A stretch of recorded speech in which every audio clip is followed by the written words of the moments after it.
Karibu katika kituo chetu cha Alex Media. Na mimi ni Dindai Master, mtangazaji wako ambaye nitakuwa nakushereheshea yale yote yanayojiri katika uga wa michezo. Karibuni sana wadau wa michezo na wana michezo. Hii ni familia yenu ya michezo. Kwa leo tutazungumzia mchezo wa UEFA Champions League. Usiku wa leo saa 4 kamili kutakuwa kuna mchezo mkubwa sana ambao utakuwa unafuatiliwa. Umetaka hisia kubwa, hisia za mashabiki wengi wa soka duniani. Mchezo kati ya Barcelona dhidi ya Inter Milan. Mchezo huu ni mchezo bora sana, ni second leg, ni mzunguko wa pili, na mzunguko wa kwanza mchezo uliweza kumalizika kwa goli 3-3. Mchezo uliochezwa nchini Hispania, na leo mchezo unachezwa nchini Italia. Ni mchezo ambao umeteka hisia kubwa za mashabiki kwa sababu nyingi, kwa sababu kwanza soka la Italy na upinzani kati ya soka la Italy na soka la Hispania. Lakini kitu kingine ni aina ya mchezo wenyewe, namna ulivyoisha katika first leg, kwa sababu hakuna aliyetarajia matokeo ya goli 3-3 kwenye mchezo ule, kwa sababu tukiangalia performance ya Barcelona kwa hivi karibuni, amekuwa na performance bora sana. Namna alivyoweza kusurprise matokeo yake dhidi ya Dortmund, ushindi wa goli 4-0 nyumbani uliweza kushtua kila mtu katika uga wa michezo, kila mwanafamilia ya michezo. Ni matokeo ambayo hayakutarajika, lakini kulingana na ubora wa kikosi cha Barcelona, ubora wa mwalimu Hansi Flick, yaliweza kuleta matokeo ya kushtua sana. Lakini mchezo wake dhidi ya Hansi Flick dhidi ya Simon Inzaghi ilitusurprise wadau wengi wa soka. Na ukiutazama mchezo ule, namna ambavyo walivyokuwa wakiperform Inter Milan, unaona kabisa kuna utofauti mkubwa sana walikuwa wanatuonyesha Inter Milan katika mchezo ule, kwa sababu unaona maswali alikuwa akiulizwa Simon Inzaghi alikuwa anaweza kujibu. Kwanza moja performance ambayo hatukuitegemea na surprise katika mchezo ule, dakika ya kwanza goli, dakika 21 Inter Milan anaongoza goli 2-0. Yalikuwa ni matokeo ambayo hayakutarajika wala kutegemeka kwa muda yote ya soka ulimwenguni, kwa aina ule ya mpira ambao Barcelona, Inter Milan waliweza kucheza. Lakini tuliona bato kubwa katika eneo la midfield kati ya Hanik dhidi ya kina Frank de Jong na Pedri. Lakini uwezo wa Barcelona kupiga pasi fupi, wanakimbia kwenye nafasi, wana nafasi kubwa kukimbia kwenye nafasi, wana uwezo wa kuprocess mpira. Hichi kitu kilikuwa kuna nyakati kiliwapa wakati mgumu sana Inter Milan, hasa upande wao wa kushoto. Kuna wakati mgumu sana, na bato kati ya Lamine Yamal dhidi ya Fernando Di Marco ilikuwa ni performance bora sana katika mchezo ule. Ilikuwa ni kila nyakati unatamani mpira uelekee upande ule ili uweze kuona unyumbulifu wa Lamine Yamal, namna gani anavyoweza kustruggle Di Marco, Federico, kitu ambacho tunaona alistruggle sana katika mchezo ule. Lakini swali lile aliweza kulijibu mwalimu Simon Inzaghi, kwa sababu alifanya mabadiliko ya kumtoa Federico Di Marco na kuingiza mlinzi mwingine ili aweze kupata walau ahueni ya timu yake kushambuliwa zaidi. Na tuliona kuna nyakati ilifika Lamine Yamal alipunguza ile kasi aliyokuwa nayo, kwa sababu alipata mlinzi sahihi aliyekuwa akijibu maswali yake akiuliza Lamine Yamal. Na ukitazama mchezo ule, kipindi cha kwanza magoli 4 yanaweza kuruhusiwa katika mchezo. Magoli 2 upande wa Inter Milan, magoli 2 upande wa Barcelona. Performance ile ilikuwa ni performance bora sana, superb, hakuna aliyetegemea katika mchezo ule. Yani Souma anafanya save nyingi, lakini bado mpira shuti ambalo lilopigwa na Rafinha aliweza kushindwa kulizuia, ndivyogonga posti kaja kumgonga kichwani, mpira ukaingia nyavuni. Ni matokeo ambayo hatukutarajia katika mchezo ule, lakini kitu ambacho nakiona mwalimu Simon Inzaghi ambacho alishindwa kukijibu katika mchezo ni kuweza kulinda goli aliweza kulifunga ili aweze kupata matokeo ushindi. Hii ni changamoto ambayo aliweza kuipata, kwa sababu kipindi cha kwanza aliweza kufunga mabao mawili mpaka dakika 21, dakika 24 akasawazishiwa, dakika 24 aliweza kusawazishiwa na baadaye aliweza kuongezwa goli jingine ikasababisha mchezo uweze kumalizika kwa kipindi cha kwanza kwa sare ya bao 2-2, kitu ambacho hatukutarajia katika mchezo ule kwa dakika 45 za kwanza kuwa na goli nyingi kiasi kile. Lakini kwa sababu ya uwezo wa timu zote mbili, tunaona goli lilisawazishwa dakika ya Lamine Yamal dakika 24, dakika 3 tu baada ya kufungwa goli lake la pili. Lakini dakika 38 waliweza kusawazisha kupitia kwa Ferran Torres, assist ya Rafinha. Ni ukiangalia kwa sababu moja ubora na silaha ambayo Barcelona anaitumia msimu huu ni kukimbia katika nafasi. Wanakimbia, wana kasi sana, na kipindi cha pili dakika 64 wanaweza kuruhusu goli, dakika 65 wanaweza kusawazisha. Ni performance bora sana, bora sana ambapo Barcelona wanaweza kutuonyesha. Lakini kitu ambacho naenda kukiona katika mchezo huu wa usiku wa leo, kwanza ni uimara na mabadiliko katika approach ya mchezo, kwa sababu tuliona mchezo uliopita Inter Milan alikubali kuwa timu ya pili na aliachia mpira muda mwingi ukiwa kwenye miguu ya Barcelona, na yote ni kwa sababu ya kwanza ubora wa Barcelona wa kumiliki mpira, lakini pili unyumbulifu wa viungo wa Barcelona. Nazungumzia Pedri, Frank de Jong ama Gavi katika eneo la midfield. Ni viungo ambao wamekuwa wana unyumbulifu bora sana katika kipindi cha hivi karibuni, na kitu ambacho mwalimu Hansi Flick imekuwa kama silaha kwake ni uwepo wa ukasi ya Lamine Yamal na kasi ya Rafinha. Lakini pia Ferran Torres ama Dan Olmo katika eneo hilo wamekuwa na performance bora. Mchezo wa kwanza hatukumweza kumuona legendary, mchezaji mwenye uzoefu mkubwa, mwenye mataji mawili ya UEFA Champions League, anaongeza uzoefu mkubwa sana katika kikosi cha Barcelona. Alikuwa majeruhi katika mchezo uliopita, lakini kuna kitu unaona wa Barcelona walikuwa wana miss kumkosa Robert Lewandowski katika eneo lake la ushambuliaji.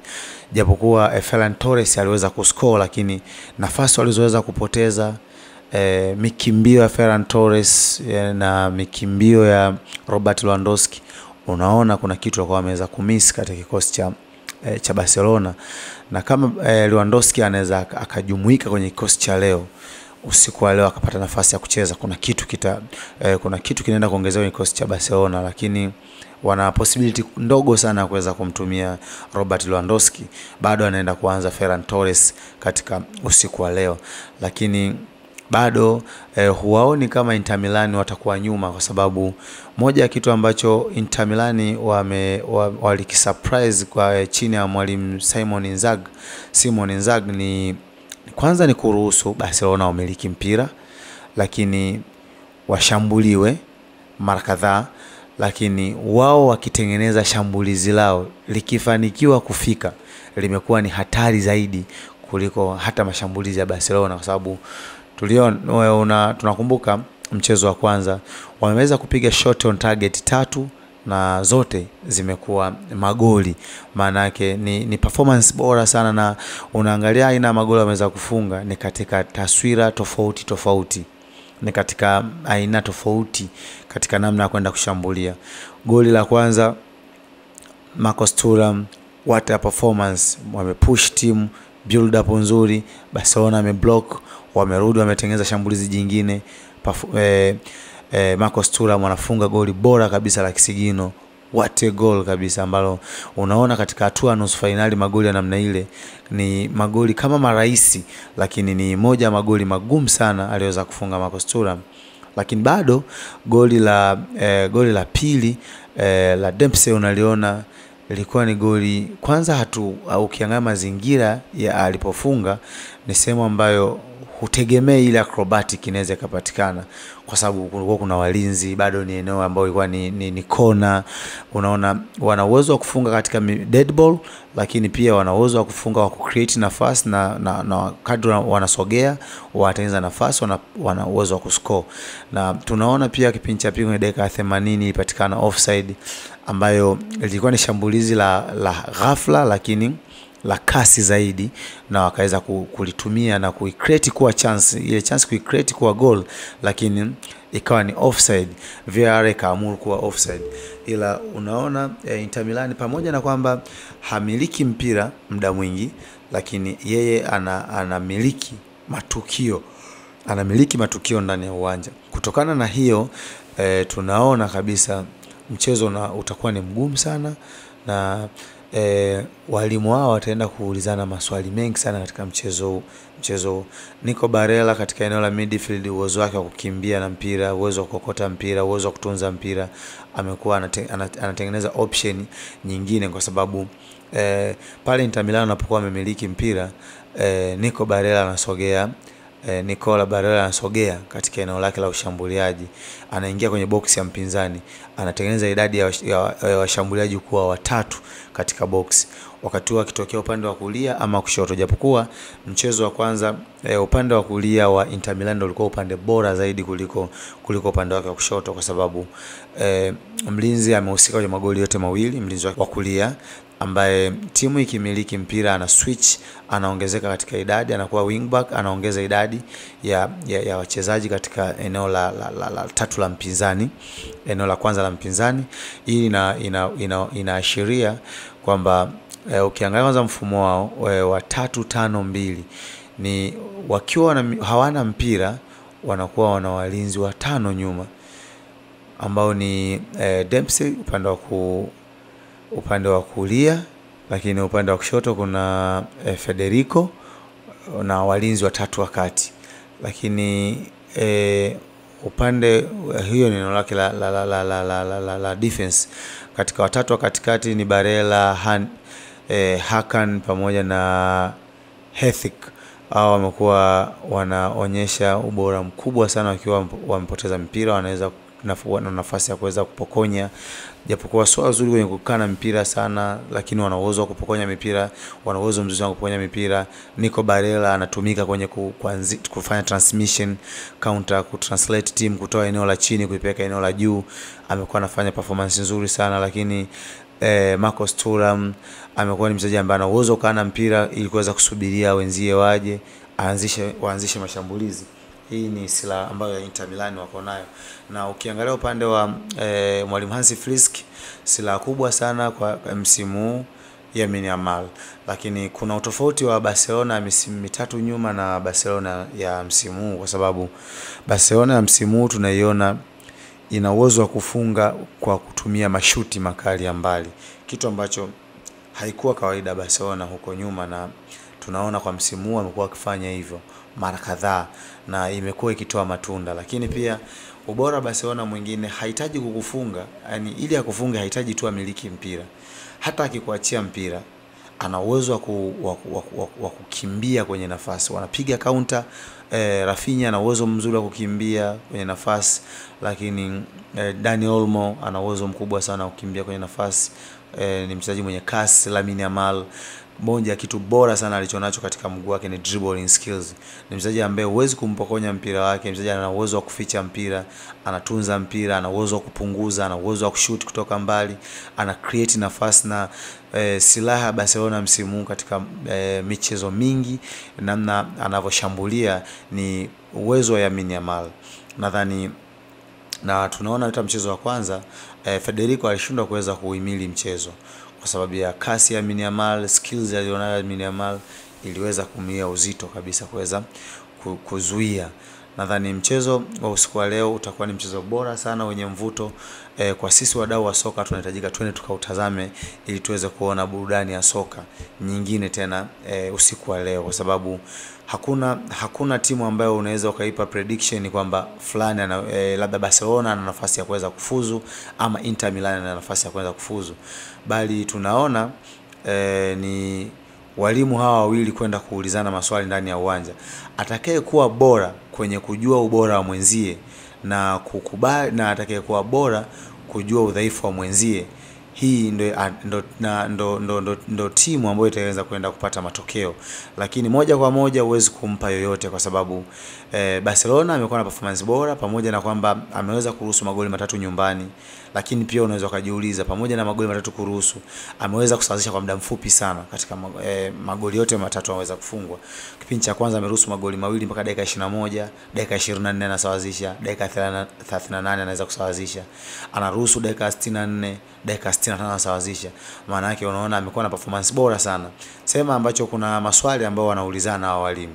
Simon Inzaghi amemuuliza maswali Hansi Flick na uwezo wa kukufunga, lakini Hansi Flick naye amejibu kwa kusema na uwezo pia kukufunga na hautakaa na goli utakalofunga kwa muda mrefu. Lakini nani anaenda kwenda kufunga afu asiruhusu afungwe tena? Hapo ndo tunatamani tuione usiku wa leo. Lakini naona mchezo utakuwa na ubora wa hali ya juu sana, na naona mchezo unaenda kuwa open, kwa sababu utakuwa ni mchezo wa wazi, kwa sababu matokeo haya hakuna ambaye anamfavor. Huwezi kusema hayamfavor Inter Milan wala hayamfavor FC Barcelona, kwa sababu matokeo ya sare hayakufanyi uweze kufuzu. Ingekuwa goli la ugenini bado lipo katika mashindano ya usiku wa Ulaya, ingesaidia kwamba Inter Milan anakuwa na possibility kubwa sana ya kuweza kufuzu, kwa sababu ana matokeo ya sare ya magoli mengi akiwa away. Lakini goli la UEFA limefutwa, kwa maana yake bado ili mmoja wapo aweze kusonga ni ile timu inayoweza kupata matokeo ya ushindi. Hakuna matokeo mengine yanaweza kufanya Barcelona aweze kufuzu ama Inter Milan aweze kutinga hatua finali.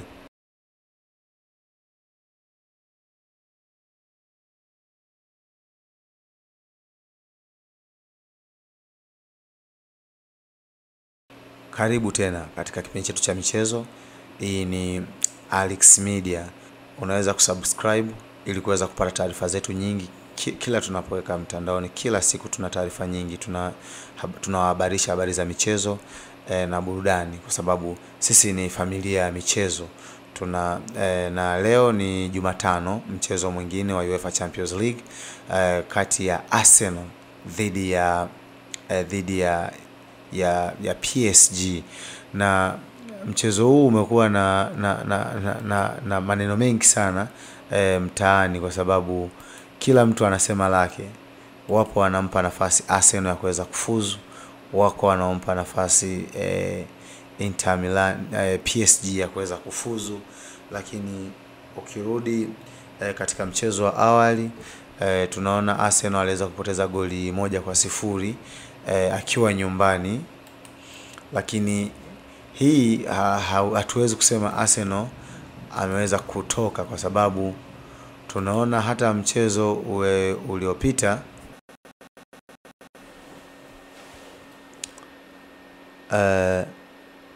Arsenal dhidi ya PSG. Lakini unaweza kusema Arsenal katoka, lakini bado huwezi kumpa nafasi kubwa sana PSG, kwa sababu ukiangalia hatua ya 16 bora, mchezo wa Liverpool dhidi ya PSG, unaona Liverpool aliweza kushinda away goli 1-0, lakini pia PSG alipokuja Uingereza aliweza naye kushinda. Changamoto imekuwa juu ya penalty, ikaenda kuamuru matokeo yale. Kwa maana hiyo bado Arsenal ana nafasi nzuri, japokuwa ukitazama mchezo namna ulivyokuwa ukiendelea, Arsenal pamoja na kuwa nyumbani bado naona alistruggle, kwa sababu alizidiwa maeneo mengi sana. Ball possession aliweza kuzidiwa 52 kwa 48. shot on target, Barcelona aliweza Arsenal aliweza kupiga 5, PSG aliweza kupiga 4. Shot of target bado naona ni 2-6, PSG anaweza kupiga mashuti 6. Ukiangalia kwa ujumla mashuti aliweza kupigwa katika mchezo, Arsenal aliweza kupiga mashuti 7, PSG mashuti 10. Katika 10 moja aliweza kufunga. Unaona kabisa pamoja na kwamba Arsenal alikuwa nyumbani, ila ni kama alianza kustruggle sana. Na changamoto kubwa ambayo alipitia Arsenal ni pale alipotamani kwenda kusawazisha, ndipo alipotengeneza hatari kubwa sana katika lango lake. Kwa maana hiyo mwalimu Arteta alipata wakati mgumu sana kuweza kuendea mchezo huu. Ukiangalia huku upande wa Luis Enrique aliweza kuumudu mchezo kuanzia matukio ndani ya uwanja, kumiliki mchezo. Ukiangalia build up, coverage yake anapokuwa mpoteza mpira, unaona PSG aliweza kufanikiwa sana. Timu ilipokuwa ikimiliki mpira wanaweza kuchange, wanaongeza kasi kwenye nafasi, wanakimbia. Unaona baadhi ya nyota ambao wameongeza uzoefu kwenye kikosi cha PSG, wamejoin wachezaji wenye umri mdogo na wachezaji wenye experience, wamepata timu bora sana msimu, kitu ambacho kilimpa wakati mgumu sana mwalimu Mikel Arteta kwa sababu ya ubora wa wachezaji wa PSG. Cha kwanza, namna ambavyo wana uwezo kukaa na mpira, kina Doe uwezo wake wa kumiliki mpira, lakini Vitinha na uwezo wa kupiga pasi, na uwezo wa kuweza kupokonya mipira katika eneo la midfield. Fabian Ruiz, moja ya kitu bora sana ambacho tunaenda kukiona usiku wa leo ni kurejea kwa Thomas Partey. Unaona mchezo uliopita Declan Rice alicheza eneo la shimo la chini kabisa, kwa sababu tunaitazama Arsenal katika mfumo wake ni wa 4-3-3. Katika eneo lake la ulinzi Julian Timber, William Saliba, Lewis, Waterbeck. Na unapotaja walinzi wa kushoto bora sana msimu, Lewis huwezi kuacha kumzungumzia, hasa katika mashindano ya UEFA Champions League. Lakini Martin Odegaard, Declan Rice pamoja na Michael Morin wamekuwa na uwezo mkubwa sana katika kikosi cha Arsenal. Na moja ya silaha ambayo Arsenal alikuwa aliitumia katika hatua ya robo finali dhidi ya Real Madrid ni uwepo wa Thomas Partey katika eneo la midfield, kwa sababu ilikuwa inaongeza idadi ya Declan Rice kucheza kama inside 10, lakini ukiangalia kwenye mfumo ni kama mshambuliaji wa katikati, lakini kadri wanavyozidi kusogea katika lango unaona wanabadilika shape. Kuna kina Mourinho anaingia katikati, Martin Odegaard anasogea, Declan Rice anasogea, walikuwa wanaongeza idadi kubwa sana ya watu. Na moja ya kitu ambacho amestruggle mchezo wa kwanza ni kumkosa Thomas Partey katika eneo la midfield, kwa sababu ni kiungo kwanza ambaye ana nguvu, ana experience na mashindano ya makubwa, lakini uwezo wake katika kuituliza timu eneo la kiungo, uwezo wake wa kupiga pasi ndefu, Thomas Partey kwa ni mchango mkubwa sana. Na uwepo wa Partey katika eneo la midfield unamfanya Declan Rice na Mourinho kuwa huru zaidi katika build up wanapokuwa wanamiliki mpira. Hichi kitu Arsenal waliweza kukimiss mchezo uliopita. Na tunaona katika kikosi cha PSG Ousmane Dembele aliweza kupata injury na hajacheza weekend. Hatujui taarifa zake zinasemaje kuhusiana na swala hilo, ama aliweza kupumzishwa tu kulingana na uhitaji wa mchezo huu, namna gani mwalimu anaweza kuhitaji mchezo. Tunaona kabisa PSG, mwalimu Luis Enrique ni mwalimu kwanza mwenye uzoefu. Amechukua UEFA Champions League akiwa na Barcelona mwaka 2015, akichukua mbele ya Juventus Turin. Unaona kabisa ni mwalimu ambaye ana uzoefu mkubwa, ana uwezo wa kutengeneza nafasi, ana uwezo wa kutumia nafasi, lakini pia ubora alionao ni kwanza kutokuruhusu magoli mengi, lakini pili ni timu ambayo hata ukiifunga ina uwezo wa kufunga pia. Kwa maana hiyo kuna maswali mengi ambayo tunaenda kuyaona kwa mwalimu. Joao Neves katika eneo la midfield, Mreno mwenye umri mdogo wa miaka 20 ameperform katika michezo yake, unamuona performance yake ni nzuri.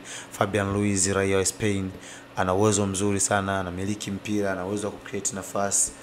Na silaha kubwa ya PSG katika msimu huu, kwanza ni uwezo wake wa kumiliki mpira, lakini pili kasi walionayo wanapokuja kushambulia, lakini tatu ni pale wanapokuwa mpoteza mpira wana uwezo wa kuplace na kuweza kumpokonya mpira mpinzani.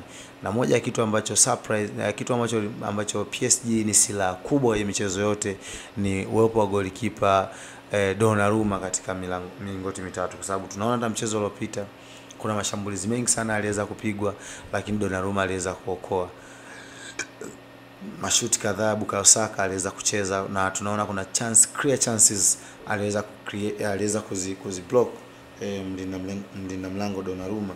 Nadhani ukiwa na mlinzi kama Donnarumma anaongeza kitu cha ziada kwenye kikosi chako, kwa sababu ni mchezaji ambaye ana experience kubwa, ana uwezo wa kulinda, ana uwezo wa kutengeneza nafasi katika ushambuliaji, ana uwezo wa kupiga pasi.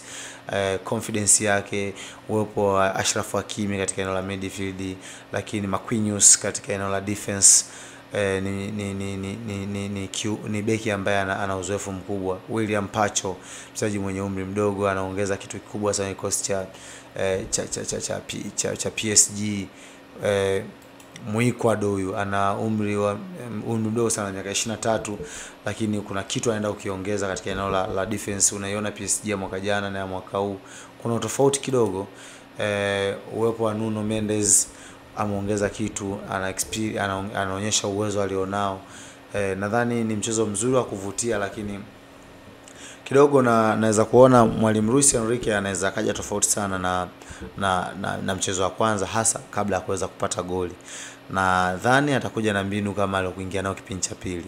Hatokaa na mpira muda mwingi, lakini atakuwa ni timu ambayo anatengeneza hatari nyingi katika mchezo, kwa sababu ana silaha ya Ousmane Dembele, mchezaji mwenye kasi, lakini pia kuwa na winga kama Doué upande wa kulia ana kasi sana, lakini pia hata Georgia amekuwa ni winga mwenye uwezo mkubwa sana, akitokea kikosi cha Napoli akiwa MVP wa Italy msimu ulioweza kupita. Ni wachezaji ambao wanatengeneza eneo lao la ushambuliaji kuwa lina utatu wenye hatari sana katika msimu wa usiku wa Ulaya. Nadhani Luis Enrique ana maswali mengi sana kwenda kumuuliza Mikel Arteta, na naona Arteta katika mchezo huu hatakuwa na maswali mengi ya kuweza kumuuliza Luis Enrique, ila atakuwa anajibu maswali ya Luis Enrique. Usiache kusubscribe channel yetu, lakini